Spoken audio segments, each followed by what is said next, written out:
Good afternoon, everybody. I'm down on Soul Street here in McKeesport. I got 2:23 in the afternoon, 59 degrees. They've started tearing down up here. I didn't know they were doing it. I'm coming down to things I got to do, so I figured I'd try to catch what I could. I don't know how far they're going to go, but they got one house completely down there. This, I believe, would be the 1800 block of Souls. I think.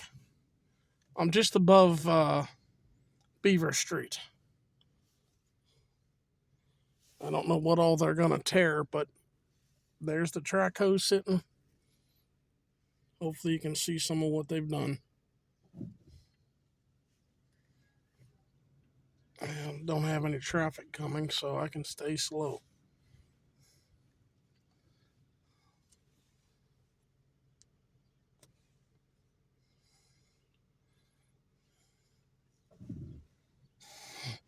And this is Beaver Street.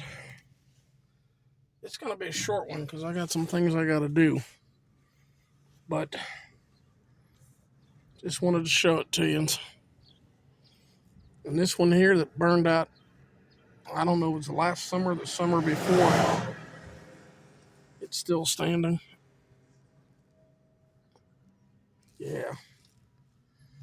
All right, everybody. It's a short one. But again, thank you all for looking at my videos. Thank you for your comments. Thumbs up everybody gives me. And you all take care out there. Stay safe, everyone.